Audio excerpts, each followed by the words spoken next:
करोड़ों दर्शकों का मिल रहा साथ। एमपी की बात एमपी न्यूज के साथ। आँखों की रोशनी से हम पूरा संसार देख पाते हैं और जब कभी हमें कोई प्रॉब्लम होती है तो डायरेक्ट हम आई स्पेशलिस्ट के पास पहुंचते हैं। और कहीं ना कहीं आज पूरे दुनिया में आई स्पेशलिस्ट की इतनी ज़्यादा भूमिका है कि हमारी रोशनी में ऐसी चमक देते हैं कि हम संसार को नए रंग बिरंगे तरीके से देख पाते हैं। नमस्कार, मैं ऋषिका सिंह परिहार एमपी न्यूज़ में आप सभी का स्वागत करती हूँ। आप सब जुड़ चुके हैं एमपी न्यूज़ के खास सेगमेंट हेल्थ गुरु में और आज की हमारी हेल्थ गुरु हैं Priyanka Kole Nema ma'am. Welcome to the news room ma'am. Thank you Rishika for having me here. So ma'am, let's start with the question कि मैम आजकल ज़्यादा समस्याएं हम कौन सी देख पा रहे हैं आँखों को लेकर के? अभी के टाइम में तो सबसे मोस्ट कॉमन जो प्रॉब्लम्स है वो है स्क्रीन टाइम। जी मैम। सबको चश्मा जो देखा है कि छोटे से बच्चों से लेके बड़ों तक सबको बहुत ज़्यादा चश्मा लग रहा है, तो उसका मेन कारण हमारे आजकल के रूटीन में स्क्रीन टाइम का बढ़ना है। जी मैम। तो देखते हैं कि मैम जो हमारी लाइफ स्टाइल है वो कहीं ना कहीं डिजिटल स्क्रीन से जुड़ चुकी है। Correct. मोबाइल से जुड़ चुकी है, लैपटॉप से जुड़ चुकी है, क्योंकि उसी में हमारा काम ही होता है। लेकिन मैम इसको हम अवॉइड करने के लिए क्या ऐसी चीज़ कर सकते हैं जो हमारी लाइफ में हेल्पफुल हो? जैसे स्क्रीन टाइम, अगर आपकी काम ही आपको स्क्रीन पे करना है तो वी कांट अवॉइड दैट, हमें करना पड़ेगा। बट स्क्रीन पे काम करते करते भी हम हमारी आइज़ को प्रोटेक्ट कर सकते हैं। जैसे कि कुछ एक्सरसाइजेस, इसको अगर हम रूटीनली अपनाएं तो उससे हम अपनी आइज़ को प्रिवेंट कर सकते हैं। होता क्या है, स्क्रीन पे हम इतना ज़्यादा कंसंट्रेट करते हैं कि हम ब्लिंक ही नहीं करते, एंड हम ब्लिंक नहीं करते तो आइज़ ड्राई होती है, तो उसके कारण ड्राई आई सिंड्रोम होने लग जाता है। आँखों में फटीग, दर्द, हेडेक, ये सब प्रॉब्लम्स आने लग जाती है। तो उससे बचने के लिए कुछ एक सिंपल सा टिप है जिसको बोलते हैं 20-20-20। एक 20-20-20 एक्सरसाइजेस है जो अगर आप अपना डेली रूटीन में अपनाएंगे तो आप इस डिजिटल स्ट्रेन या कंप्यूटर विजन सिंड्रोम जो बोला जाता है उससे बच सकते हैं। उसमें करना क्या है कि आपको, जैसे आप स्क्रीन पर हैं, आपको लगता है बहुत लंबा टाइम हो गया, हर 20 मिनट में आपको थोड़ा 20 सेकंड के लिए 20 फीट दूर देखना है। जितना दूर आप देख सकें, एटलीस्ट 20 फीट्स अवे जो ऑब्जेक्ट है आप उसको थोड़ा 20 सेकंड्स के लिए देखें। उसके बाद वापस आप अपने स्क्रीन पे काम कर सकते हैं। वैसे कि छोटा सा रूटीनली एक्सरसाइज अगर आप अपनाएं, एंड कुछ अगर उसके बाद भी अगर आपको लग रहा है कि आइज़ में फटीगनेस हो रही है, हेडेक हो रहा है, ड्राई आइज़ हो रही है, तो आप अपने आई स्पेशलिस्ट को बिल्कुल कंसल्ट करें। तो मैम इससे कितना फ़र्क पड़ता है कि ये एक्सरसाइज जब करते हैं लोग? काफ़ी फ़र्क पड़ता है, क्योंकि मसल्स फटीग नहीं होगी तो आपको हेडेक नहीं होगा, आपको आइज़ में पेन नहीं होगा, आपको रेस्ट मिलेगा, तो ऑटोमेटिकली जो सिम्टम्स आपको आ रहे हैं ये कम होने लग जाएंगे। मेनली मतलब थकान के लिए मैम ये एक्सरसाइज होती है। वही मैम हम देखते हैं कि आजकल लोग नज़रअंदाज करते हैं, आई प्रॉब्लम कुछ भी आती है तो पहले लोग उसे कि अरे नॉर्मल है, शायद खुजली की वजह से हो रहा है या एलर्जी है। मैम कैसे लोगों को इतना अवेयर करें कि वो इन सारी चीज़ों को नज़रअंदाज ना करके सीधे डॉक्टर के पास जाएँ? होता क्या है कि आजकल हर चीज़ के लिए हम मोबाइल या गूगल यूज़ करते हैं। कुछ भी प्रॉब्लम हुआ तो वहाँ देखते हैं, अच्छा रेडनेस, उनको लग रहा है सिर्फ आँख रेड हो रही है, तो देखेंगे कि रेडनेस क्यों है, इचिंग हो रही है, क्या करेंगे, नियरेस्ट केमिस्ट के पास जाएंगे, कोई भी ड्रॉप ले लेंगे और वो ड्रॉप डालने लग जाएंगे बिना ये जाने कि उनको प्रॉब्लम्स हो क्या रही है। तो अगर आपको इचिंग, रेडनेस, कुछ भी ऐसे इश्यूज है तो उसको मामूली सिम्टम ना समझ के अगर आप टाइमली डॉक्टर को दिखाएंगे तो जल्दी ठीक हो सकते हैं। जी मैम, क्योंकि अब समर सीजन चल रहा है तो मैम उसी को लेकर के हम ज़्यादा बात करते हैं। और लोगों को मैम समर में क्या क्या केयर करनी चाहिए अपने आइज़ की? देखिए, आइज़ में सबसे ज़्यादा मोस्टली जो प्रॉब्लम समर में होती है वो होती है ड्राई आइज़ की प्रॉब्लम, एलर्जी की प्रॉब्लम। अभी हम बाहर धूप में जाएंगे तो हमें क्या करना है, सन ग्लासेस पहनने चाहिए। मतलब सन ग्लासेस सिर्फ स्टाइल के लिए नहीं होते, अगर आप 100% यूवी प्रोटेक्टेड लेंसेज पहने तो आपकी आइज़ भी इक्वली उतनी ही प्रोटेक्ट होती है। जी मैम। सेकेंड चीज़, धूल मिट्टी को अवॉइड नहीं कर सकते, बट ग्लासेस पहनेंगे तो आपकी आइज़ में धूल मिट्टी कम जाएगी। और थर्ड चीज़, ड्राई आई, गर्म हवा चलेगी, इसमें अगर ड्राई आई प्रॉब्लम्स बहुत ज़्यादा होती हैं तो आप सन ग्लासेस पहनिए। अगर आप स्विमिंग करते हैं तो आप स्विमिंग ग्लासेस पहनिए ताकि आप वो क्लोरीन एंड बैक्टीरिया के कांटेक्ट में ना आए। अगर आपको बिल्कुल ड्राई आई महसूस हो रही है, अब बाहर से आ रहे हैं, प्रॉपर हैंड वॉश करें, उसके बाद ही आइज़ को टच करें, आइज़ को रब ना करें। ईचिंग होते होते सिर्फ खुजालते रहते हैं बट डॉक्टर को नहीं दिखाते, उससे और उनकी प्रॉब्लम्स बढ़ती हैं। तो ईचिंग अगर हो रही है तो डॉक्टर्स को दिखाएं, प्रॉपर ट्रीटमेंट लें। कुछ लुब्रिकेटिंग ड्रॉप्स, कुछ ड्रॉप्स जो आपके एलर्जी के लिए होगी वो डॉक्टर प्रिस्क्राइब करते हैं और आप बिल्कुल ठीक होंगे। तो मैम आँखों में लोग पानी डालते हैं, मैम वो इज़ इट सेफ? नो बिल्कुल नहीं। आंखें खोल के पानी के छींटे मारना है बिल्कुल गलत है। उससे आपकी टीयर फिल्म्स, जो आंखों के में जो आंसू बनने की प्रक्रिया होती है, वो और डिस्टर्ब हो जाती है, इवन आपको और ड्राई आई कराती है। 2 सेकंड के लिए तो आपको बहुत अच्छा लगेगा, आंखों में ठंडक मिल गई, लेकिन फिर आपको वापस सेम प्रॉब्लम्स होने लग जाती हैं। बेटर आजकल बहुत अच्छे लुब्रिकेटिंग ड्रॉप्स हैं जो डॉक्टर आपको प्रिस्क्राइब करते हैं according to your dry eye, तो वो यूज़ करें। समर, क्योंकि मैम समर टिप्स की बात हो रही है तो हम इस बार फिर दोबारा आएंगे, लेकिन मैम हम पहले इससे स्टार्ट करते हैं कि मैम मोतियाबिंद क्या होता है, उसके सिम्टम्स क्या होते हैं, लोगों को कैसे पता चले। देखिए मोतियाबिंद बहुत ही एक कोई बीमारी नहीं है, ये एक फिजियोलॉजिकल चेंज है। जैसे कि हमारे बाल सफ़ेद होते हैं एक एज के बाद, वैसे ही मोतियाबिंद है जो अपने आंखों के अंदर जो एक लेंस होता है जो ट्रांसपेरेंट होता है, but according to the age, जैसे एज बढ़ती जाती है वो अपनी ट्रांसपेरेंसी खो देता है एंड उसमें सफ़ेदी आने लगती है, उसे हम मोतियाबिंद कहते हैं। तो ये कोई बीमारी नहीं है, ये एज के साथ होने वाला शरीर में एक बदलाव है, तो उससे डरे ना। मोतियाबिंद से ये होगा कि जो हम धीरे धीरे हमारी नज़र कम होने लग जाती है, जो डे टू डे रूटीन हम करना चाहते हैं वो हमें नहीं हो पाता, आंखों में धुंधलापन, लाइट के आजू बाजू घेरे दिखना, इमेजेस दो दो दिखना, ये सारे लक्षण आपके मोतियाबिंद में आपको फील होने लग जाते हैं। जी मैम, क्योंकि हम समर टिप्स और मोतियाबिंद को अब लिंक करने वाले हैं, तो मैम लोग समर में नहीं करवाते हैं, बरसात टाइम में नहीं करवाते हैं, तो ma'am this is a misconception, और क्या ये सच में सही है कि नहीं कराना चाहिए? ये ऋषि का बहुत अच्छा क्वेश्चन है, क्योंकि होता क्या है, ये हमने बहुत देखते हैं, जैसे ही समर स्टार्ट हुआ पेशेंट आएगा उसको मोतियाबिंद है, बहुत पका हुआ है, नहीं दिख रहा, लेकिन वो नहीं मैडम अभी कोई ड्रॉप दे दीजिए, मैं ठंड में कराऊंगा, वो मौसम अच्छा होता है। हम उनको एक्सप्लेन करते हैं कि ऐसा क्यों नहीं, हमने सुना है हमारे आसपास के लोग कहते हैं कि अभी ऑपरेशन मत करा, ठंड में कराना है, वो उनकी ज़्यादा सुनते हैं ना कि डॉक्टर्स की। तो ऐसा नहीं है, ऑपरेशन 12 महीने में आप कभी भी करा सकते हो। वो पहले का टाइम था 50 साल पहले, जब इतनी अच्छी टेक्नोलॉजीज़ नहीं थी, इतने अच्छे वेल इक्विप्ड ओटीज़ नहीं थे, बड़े चीरे से ऑपरेशन हुआ करते थे, टाके लगते थे। अब हम ऐसा कुछ भी नहीं करते हैं, बड़ी सिंपल प्रोसीजर है, बहुत कम टाइम टेकिंग है, ना ही टाके लगना, पेनलेस सर्जरी है, इतने अच्छे वेल इक्विप्ड ओटी हैं, आप 12 महीने में कभी भी मोतियाबिंद का ऑपरेशन करा सकते हैं। ऐसा नहीं कि समर में नहीं कराना, ये कुछ नहीं, आप कभी जब चाहें, जब आपको लग रहा है कि आपकी डे टू डे एक्टिविटी करने में प्रॉब्लम आ रही है एंड जब आपके आई सर्जन आपको सजेस्ट करे कि आपका मोतियाबिंद ऑपरेशन लायक हो चुका है, तो आपको ऑपरेशन के लिए डेफिनेटली कराना चाहिए। मैम बीच में आपने बोला था कि लोग आपके पास आते हैं और बोलते हैं कि मैम ड्रॉप दे दीजिए, कोई ठीक हो जाएगा, तो मैम ये ड्रॉप देने वाली जो चीज़ें माइंड में रहती हैं लोगों के, वो मैम कितना इफेक्ट करती हैं? देखिए मोतियाबिंद के लिए आज तक तो कोई भी ड्रॉप नहीं आई जो मोतियाबिंद को ठीक कर सके। मोतियाबिंद का एकमात्र इलाज ऑपरेशन ही है। बस ये है कि लोगों की एक सोच और उनका सेटिस्फेक्शन की ड्रॉप डालेंगे तो काम टल जाएगा, बस। बाकी मोतियाबिंद का इलाज ड्रॉप नहीं, ऑपरेशन ही है। मैम मोतियाबिंद और कांचबिंद यानी ग्लूकोमा और कैटरैक्ट, मैम क्या ये सेम है या इनमें कुछ डिफरेंस है? नहीं, डिफरेंस है। जैसे कि मैंने आपको बताया, मोतियाबिंद आंखों का जो लेंस है उसमें सफ़ेदी आने को बोलते हैं, तो उसे हम सफ़ेद मोतिया कहते हैं। जो कांचबिंद की आप बात कर रहे हैं उसे हम काला मोतिया कहते हैं। ये एक डिफरेंट है। इसमें क्या होता है, आंखों का दबाव बढ़ता है और आंखों के दबाव बढ़ने के कारण हमारा पीछे जो ऑप्टिक नर्व है वो कंप्रेस होती है और धीरे धीरे नज़र कम होने लगती है। मोतियाबिंद में जो नज़र जाती है हम वो दोबारा ला सकते हैं, ऑपरेशन करके, लेंस इम्प्लांट करके विज़न पूरा आ सकता है। बट जो कांचबिंद है, अगर वो हमें लेट पता चलता है या हम डायग्नोस नहीं कर पाते और इसके कारण अगर ब्लाइंडनेस होता है तो डैट वाज इरिवर्सिबल, मतलब उसको दोबारा नज़र लाना पॉसिबल नहीं। तो मैम दोनों का ही जो प्रॉब्लम है उसका सोल्यूशन कहीं ना कहीं सर्जरी ही होता है। मोतियाबिंद का तो ऑपरेशन ही एकमात्र इलाज है, बट कांचबिंद का अगर समय रहते हम अगर उसको पकड़ लें या आपकी फैमिली में किसी को कांचबिंद है तो आप अपना रूटीन चेकअप ज़रूर कराएं, क्योंकि अगर आपका थोड़ा सा भी दबाव बढ़ता है तो पहला ट्रीटमेंट तो ड्रॉप्स ही होता है। कांचबिंद का इलाज हम ड्रॉप से ही स्टार्ट करते हैं एंड अल्टीमेटली जब उसका कोई ऑप्शन नहीं बचता और ड्रॉप्स काम नहीं करती तभी हम सर्जरी पे जाते हैं। जैसे कि मैम अभी हमने मोतियाबिंद का सिम्टम्स जाना था, वैसे ही मैम कांचबिंद के क्या सिम्टम्स रहते हैं? इसमें आँखों में अचानक से दर्द होना, आँखों में लालपन आना, धुंधलापन हो जाना, एक तरफ की नज़र आना, एक तरफ से नहीं दिखना। कभी कभी पेशेंट कंप्लेन करता है मेरे को राइट तरफ का मैं इधर देखूँ तो मुझे नहीं दिखता, या मेरे को सिर्फ टनल विज़न, सीधा दिखता है, आजू बाजू का कुछ नहीं दिखता।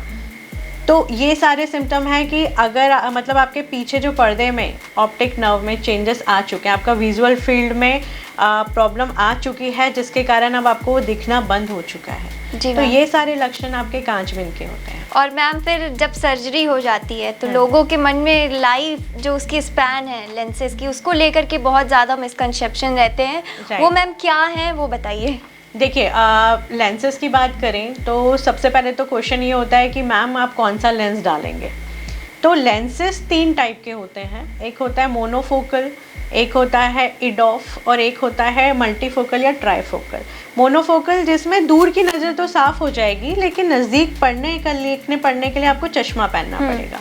इडॉफिस कि आपकी दूर की नज़र के साथ साथ इंटरमीडिएट विजन, लाइक आप लैपटॉप यूज़ कर रहे हैं, यहाँ तक देख रहे हैं, वो भी आपको क्लियर दिखेगा, बट स्टिल फॉर नियर आपको थोड़ा बहुत नंबर आएगा।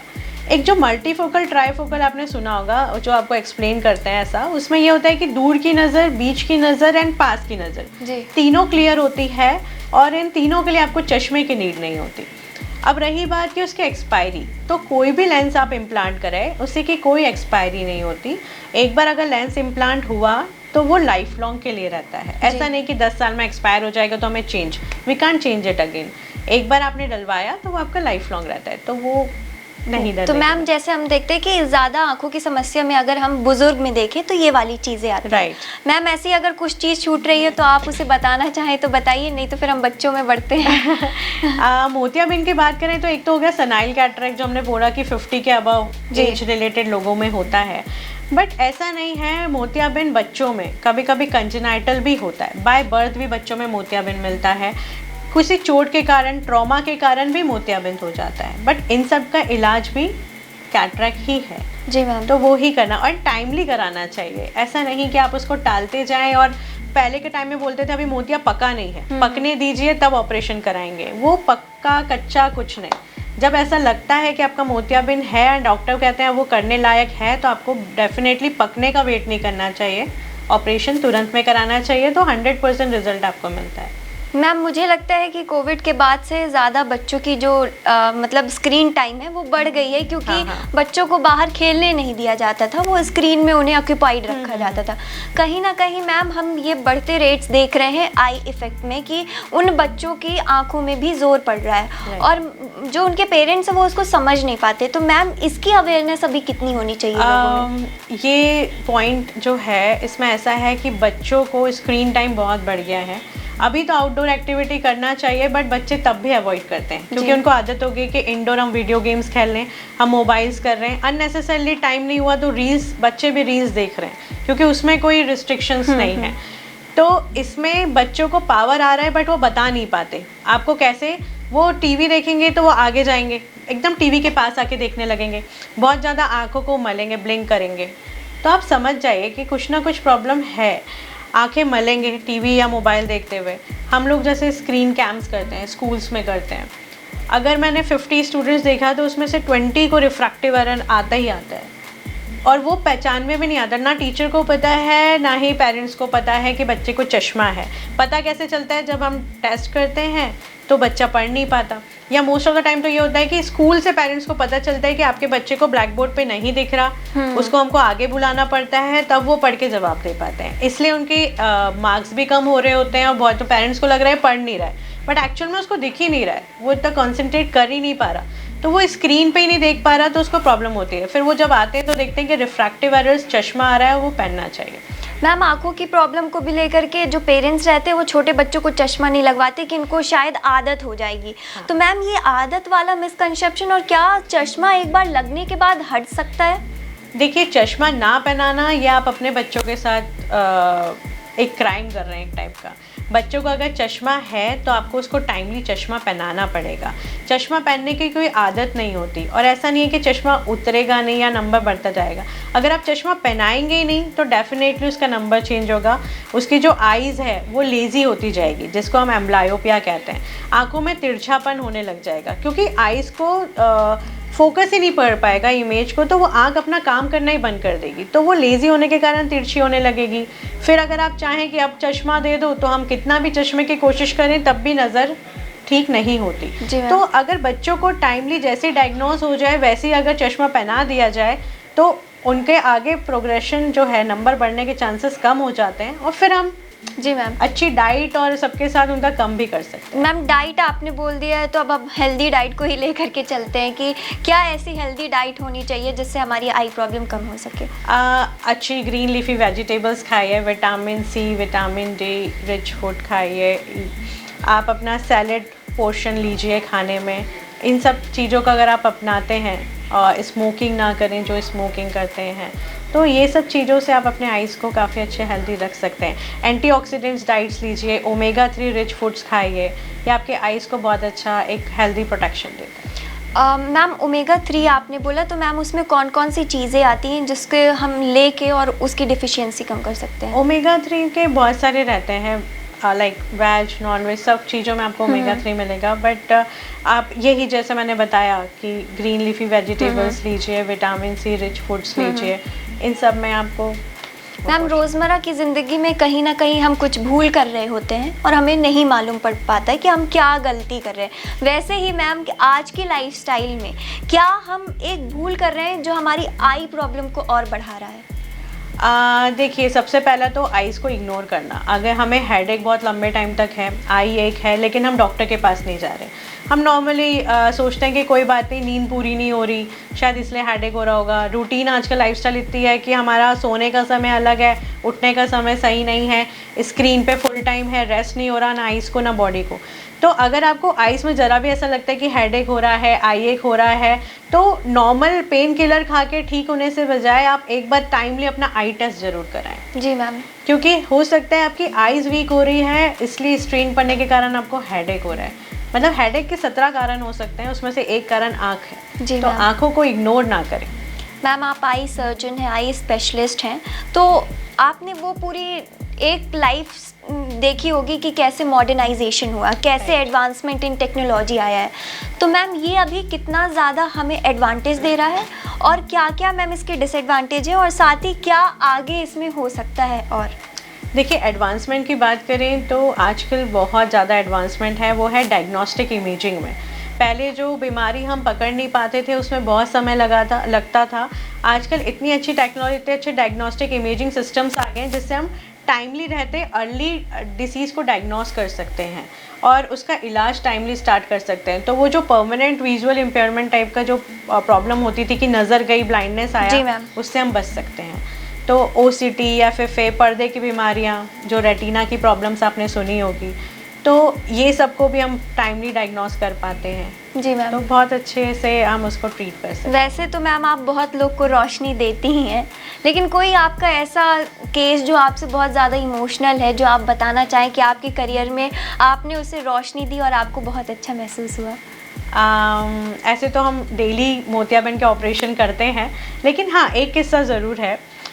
एक गांव में कैंप किया था, वहाँ पे एक बुजुर्ग महिला को उनके दोनों बेटे और बहू पकड़ के ला रहे थे। दोनों हाथ से बेचारी को कुछ दिख ही नहीं रहा था, वो पकड़ के ला रहे थे। मेरे को लगा पता नहीं क्या हुआ। जब मैंने उसको देखा तो उसके दोनों आँख में हाइपर मैच्योर कैटरेक्ट था, दोनों आँख बिल्कुल सफ़ेद। उसको सिर्फ लाइट दिखती थी है या नहीं है, उसके अलावा उसको कुछ नहीं दिखता था। और ऐसी कंडीशन उसकी पिछले 7 सालों से थी। मतलब वो बेड पे पड़ी रहती थी, खाना वाना उसको ने कभी देखा ही नहीं। खाना होता क्या था, बस पकड़ के जो ला दिया वो खा लेती थी, हंसती बोलती कुछ नहीं थी। तो पूछा कि आपने अभी तक मोतियाबिंद क्यों नहीं कराया? चलता रहा काम, गांव में है, ध्यान नहीं दिया।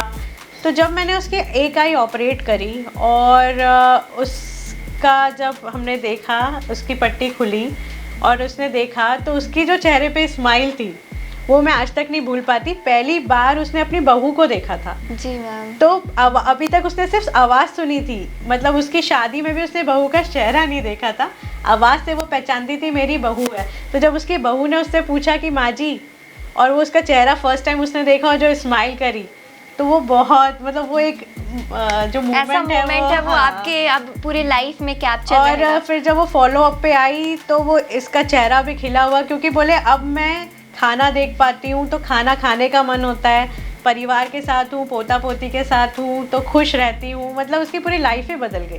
तो एक आंखों की रोशनी ना होने से जो अंधेरापन आ जाता है, जी उसको हम वापस ठीक कर। तो मैम इन सब चीज़ों को अवेयर करने के लिए आज कैंप्स और बहुत ज़्यादा कैंपेन्स अवेयरनेस प्रोग्राम्स भी यूज़ होते हैं। Right. तो मैम कितनी और ये प्रोग्राम्स को वाइडली करना चाहिए कि लोग ज़्यादा अवेयर हो पाएँ? देखिए आजकल तो बहुत हो रहा है कि कैंप्स, क्योंकि जहाँ तक बात है गांव की, बहुत इंटीरियर में जाने की, वो लोगों को अभी भी मोतियाबिंद है बट वो डॉक्टर के पास तक नहीं पहुंच पाते तो उनको ये नहीं पता कि सरकार भी उनके लिए कितना कर रही है या फ्री में भी कैटरेक्ट हो रहे हैं, पर वो इसलिए रहते हैं कि ठीक है अब जो हो गया। बट अगर हम यही पेशेंट्स को स्क्रीन करके उनको ही हम ये रोशनी प्रदान करने का काम करते हैं जी। कि हम उनको ये चीज़ें सर्विस प्रोवाइड कर सकें कि नहीं ये सब ठीक हो सकता है जी, तो काफ़ी कैंप्स, एनजीओस, गवर्नमेंट, प्राइवेट सब कोई काम लगा हुआ है इस चक्कर में कि मोतियाबिंद को टाइमली ठीक किया जा जी। सके। मैम क्या ऐसी 3 टिप्स होंगी इन कंक्लूजन की जो हम अपनाएं अपनी लाइफस्टाइल में और वो हमारी आई प्रॉब्लम को कम कर सके? देखिए आँख शरीर का बहुत महत्वपूर्ण अंग होता है, उसी से हम ये सारी दुनिया देख पाते जी। हैं, तो प्लीज़ आइज़ को इग्नोर ना करें, टाइमली आई चेकअप रेगुलरली कराते रहें, हेल्दी डाइट अपनाइए एंड कोई भी अपने स्क्रीन टाइप को प्लीज़ जो स्क्रीन है अननेसेसरली यूज़ करना बंद करें। ये थी टिप्स और आपने जाना कि कितनी अच्छी बात थी कि आज हम आई टिप्स ले रहे हैं और समर में ही आपको जानने को भी मिल जाएगा, जो कि बहुत कम लोग लेते हैं और बहुत कम हमें आई समर टिप्स पता चलती हैं। साथ ही हमने कैटरैक्ट, ग्लूकोमा और ऐसी चीज़ों के बारे में जाना जो अभी हमें इम्प्लीमेंट करना चाहिए अपनी लाइफ में, जिससे हमारा फ्यूचर बेटर हो सके, हमें प्रॉब्लम्स ना आए और हमारी जितनी भी आँखों को लेकर के गंभीर समस्याएँ हैं वो कम हो सके। मैम आपसे जान के ये सारी चीज़ें बहुत अच्छा लगा। वहीं आपको अगर कोई डाउट होता है तो आप कमेंट सेक्शन में ज़रूर पूछ सकते हैं। वहीं और भी ऐसी ताज़ा तरीन खबरों के लिए आप ज़रूर जुड़ें एमपी न्यूज़ के साथ। नमस्कार। करोड़ों दर्शकों का मिल रहा साथ, एमपी की बात एमपी न्यूज के साथ।